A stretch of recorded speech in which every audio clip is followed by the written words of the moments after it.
기도하시겠습니다. 사랑이 많으신 하나님 아버지, 오늘도 저희 한 사람 한 사람 불러주시고 주님 말씀 나누게 하시니 감사합니다.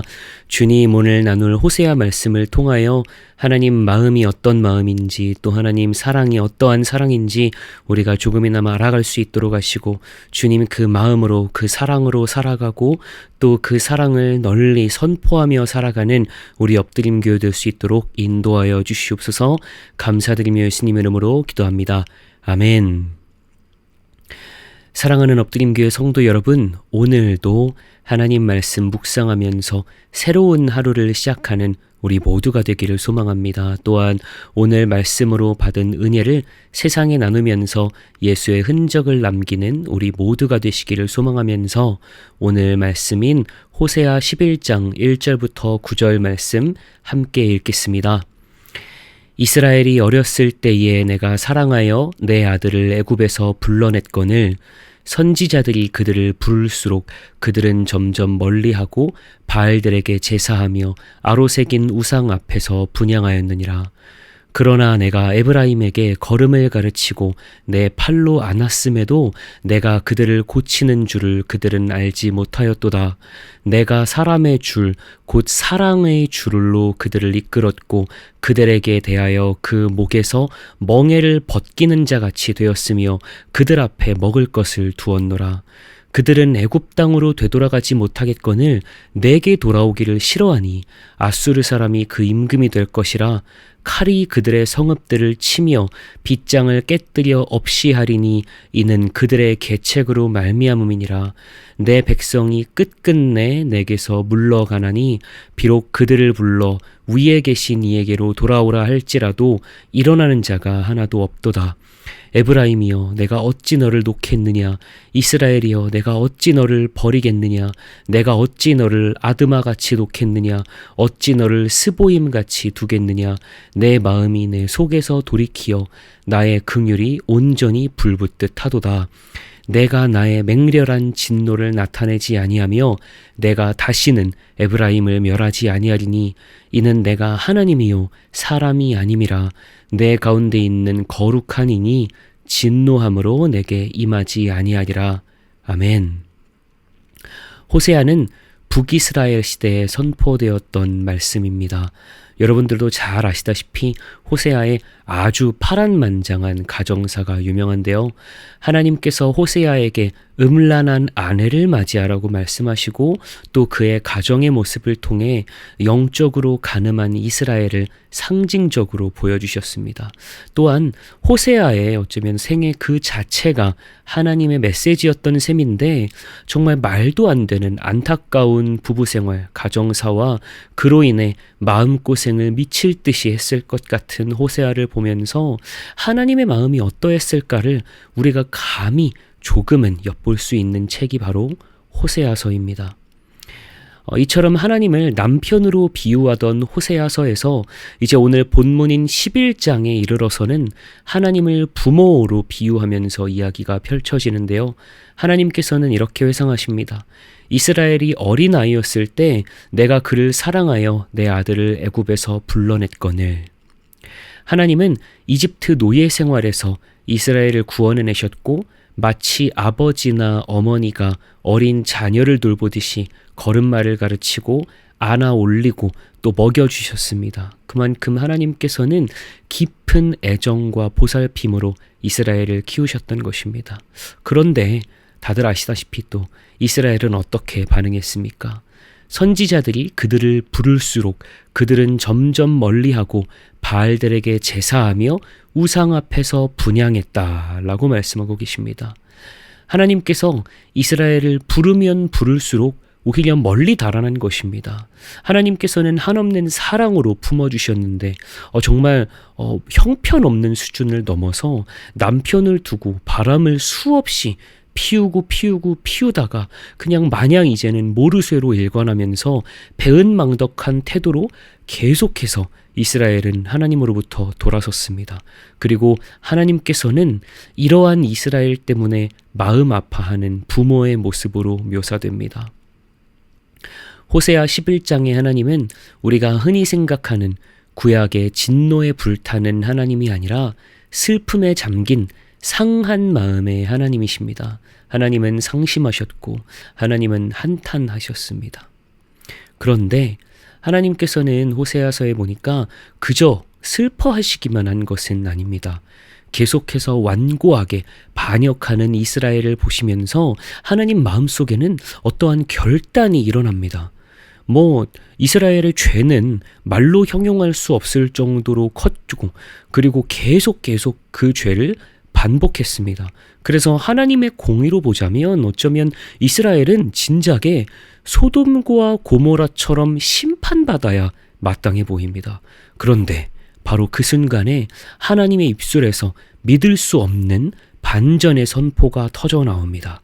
8절에서 하나님은 에브라임이여 내가 어찌 너를 놓겠느냐, 이스라엘이여 내가 어찌 너를 버리겠느냐, 내가 어찌 너를 아드마같이 놓겠느냐, 어찌 너를 스보임같이 두겠느냐, 내 마음이 내 속에서 돌이키어 나의 긍휼이 온전히 불붙듯 하도다 라고 말씀하십니다.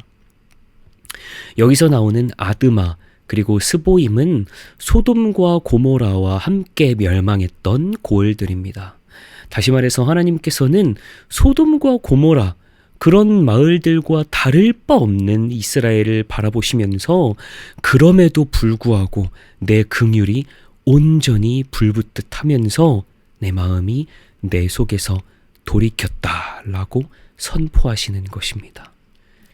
내 마음이 내 속에서 돌이키어에서 돌아서다라는 뜻으로 사용된 히브리어 네흐파크는 뒤집히다라는 뜻을 또 가지고 있는데요. 이 단어가 또 어디에서 사용되었냐?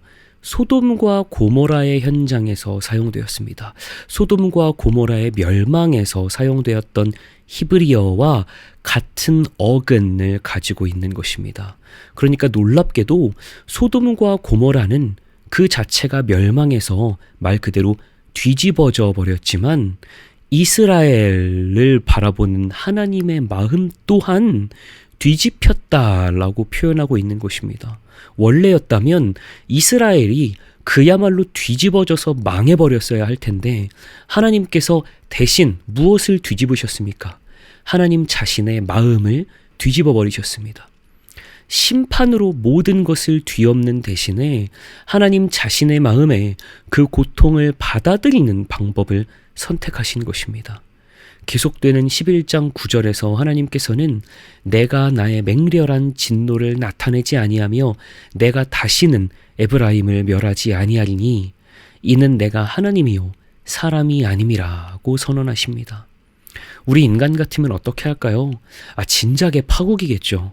특히나 이별이 쉬운 우리 미국 땅에서는 진작에 끝났을 인연입니다. 그런데 하나님께서는 끝까지 포기하지 않으시는 사랑을 우리에게 보여주십니다. 하나님의 거룩하심, 하나님의 하나님 되심은 무자비한 심판에서가 아니라 인간으로서는 상상조차 못할 깊은 사랑과 용서하심으로 드러나는 것입니다. 이것은 우리 생각을 완전히 뒤집는 하나님의 반전의 역사입니다.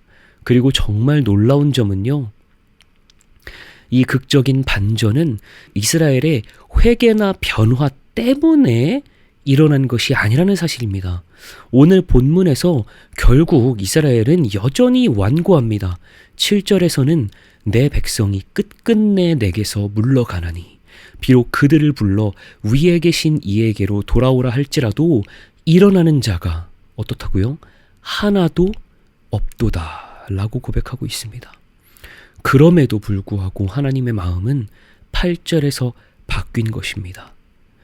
배신의 7절 그리고 용서의 8절 사이에서 달라진 점은 이스라엘의 태도가 아니라 단 하나, 오직 하나님의 마음뿐이었습니다. 그렇습니다. 이스라엘이 잘해서가 아닙니다. 오직 하나님 자신의 긍휼과 사랑으로 인함입니다. 나의 긍휼이 불붙듯 하도다라는 말씀처럼 하나님 마음속의 긍휼의 불길이 진노마저도 삼켜버린 것입니다. 하나님은 공의의 심판을 행할 능력이 있으셨습니다.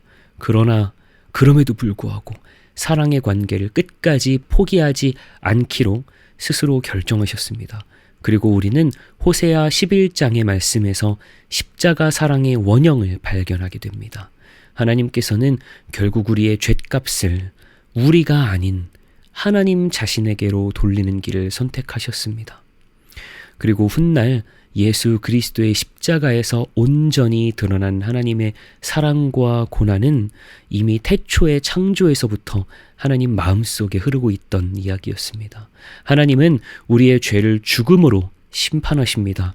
그런데 그 심판을 우리가 아니라 예수 그리스도 하나님 자신께서 짊어지심으로써 사랑을 온전히 완성하셨습니다. 이것이 호세아가 오늘 본문을 통해서 선포하고 있는 포기하지 않으시는 하나님의 모습입니다. 사랑하는 엎드림교회 성도 여러분, 그러면 우리는 어떻게 살아야 될까요? 로마서 2장 4절에 보니까 하나님의 인자하심이 너를 인도하여 회개하게 하심을 알지 못하느냐고 말씀하십니다. 그렇습니다. 하나님의 이러한 크신 사랑을 안다면 우리는 회개하지 않을 수 없습니다. 사실 호세아서는 처음부터 끝까지 돌아오라는 외침으로 가득합니다. 하나님께서 이렇게까지 마음을 쏟아부으시면서 사랑하시는데 우리가 어떻게 끝까지 등을 돌릴 수 있겠느냐고 선포하는 것입니다. 우리는 우리의 능력으로 돌이키는 것이 아닙니다. 하나님의 사랑으로, 하나님의 희생하심으로, 하나님의 참으심으로 우리는 하나님께로 돌아갈 기회를 얻은 줄로 믿습니다.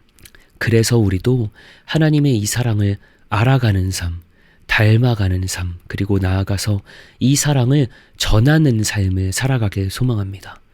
이스라엘을 포기하지 않으셨던 하나님께서는 오늘 우리 또한 포기하지 않으십니다. 그리고 우리뿐만일까요? 우리 주변의 그 수많은 영혼들, 지금도 하나님을 떠나 있고 거절하고 겉으로는 번지르르해 보이지만 그 속에 영은 죽어 있는 그 수많은 영혼들을 하나님께서는 오늘도 기다리고 계십니다. 그리고 우리로 하여금 그들에게 호세아처럼 하나님의 사랑을 전하라는 명령을 우리에게 선포하셨습니다. 사랑하는 엎드림 교회 성도 여러분, 오늘 이 새벽에 하나님께서 우리를 얼마나 사랑하시는지 다시 한번 깨닫고 마음에 새기는 하루가 되시기를 소망합니다. 그리고 그 사랑에 부르심에 응답해서 우리의 완악함을 내려놓고 하나님께로 돌이키면서 우리가 속한 이 세상을 하나님께로 돌아가기를 부르짖는 우리 엎드림 교회 모두가 되시기를 예수님 이름으로 축복하고 소망합니다. 기도하시겠습니다. 사랑이 많으신 하나님 아버지, 오늘 호세아 11장의 말씀을 통해서 정말 하나님께서 우리를 얼마나 사랑하시는지 다시 한번 나눴습니다. 이 사랑으로 살아가고 또 이 사랑을 전하는 엎드림 교회 되길 원합니다. 주님, 오늘 또 하루 동안에 이 사랑을 누구에게든 전하며 선포하며 내 삶으로 살아내는 그런 귀한 우리 모두가 될 수 있도록 주님 인도하여 주시옵소서. 감사합니다. 모든 영광 주님 홀로 받아주시고 예수님 이름으로 기도합니다. 아멘.